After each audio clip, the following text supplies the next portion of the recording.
There's nothing better to kick off your day than a freshly brewed coffee. So today I'm one happy lady because John from Latte is here and you're going to teach me all things coffee. That I will. That I will. I'm going to try. You will do a great job. I mean, Fantastic. Already we've just ground some coffee and it smells divine. So, John, in regards to the coarseness, what are we looking for when we're making an espresso? If you're not lucky enough to have a grinder at home, then I would strongly suggest either at the supermarket or your specialty coffee shop, ask them to grind it for espresso.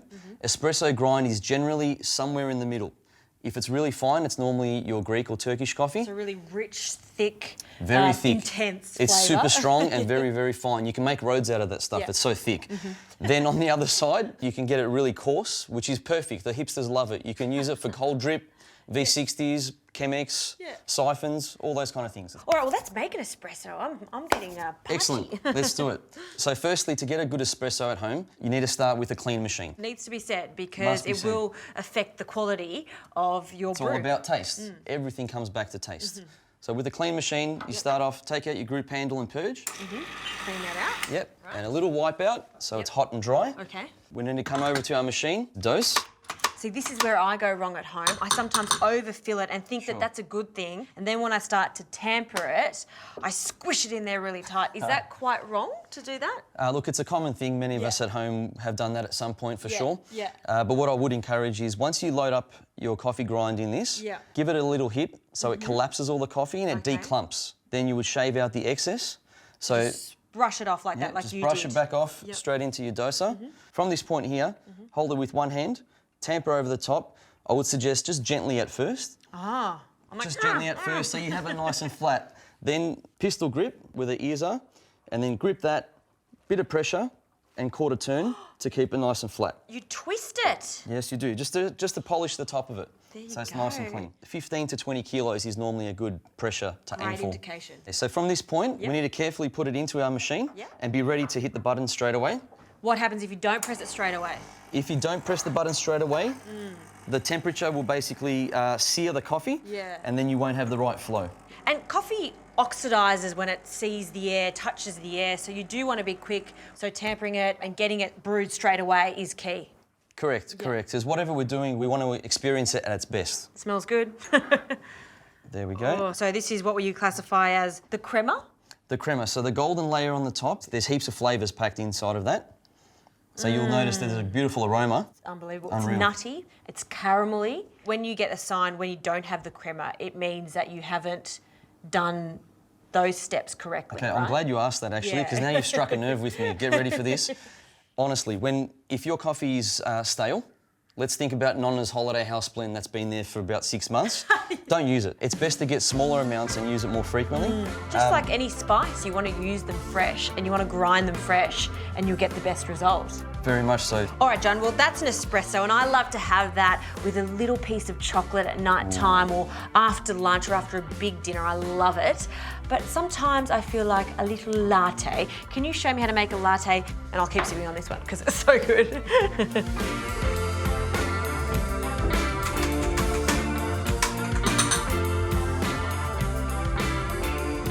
When you're at home, I'd suggest that you do cold milk. It just means that you've got more time to complete your texturing. Now remember, Maybe I did you should want to give have a this go a at go, that? yeah. Good idea. Since I'm So an from expert there, now. So there we go. Just gently at first. Gently at first. So get your elbow up nice and high. So as you put pressure down, you want to turn only with your wrist. Fantastic. And then lift up, and voila. haha. Okay, from this point, we just want to brush off those little bits on the edges there so we keep a nice clean machine. Okay. Let's lock it in. And now this is a slightly larger cup, so we're going to do a double shot.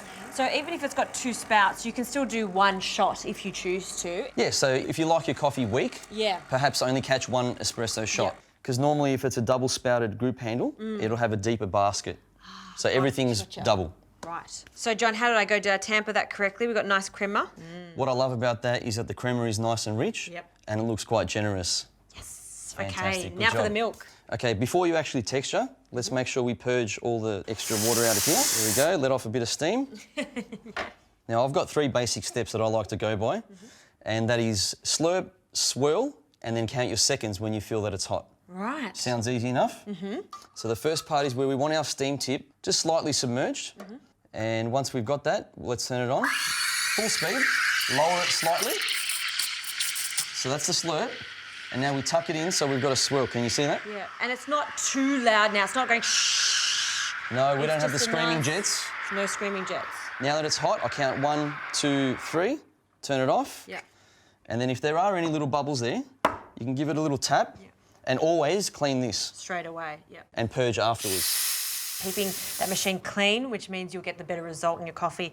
Also, when you touch it, if it's a little bit just too hot for you, that's the right temperature. Correct. So as you're texturing, when you feel that it's getting really hot to touch, in your head count 1, 2, 3, and then turn it off. All right, now for the artwork.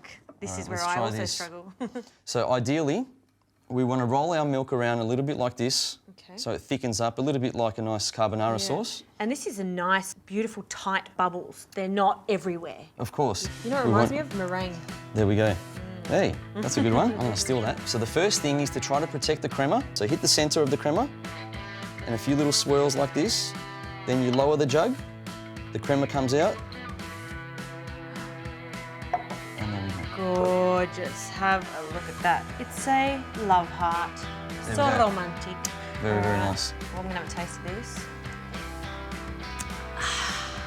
Well, that's a good coffee. John, I've learned so much just from that little class on how to grind coffee, how to tamper the coffee, how to brew the coffee, how to make perfect textured milk. I'm now officially an expert, so... You are ready to start your own cafe. Don't give up. But also everyone at home will now become a better barista. You know what? Their list is endless on how many dishes you can serve a gorgeous coffee with. Let me think about what I can cook next. Thanks, John. Thank you so much.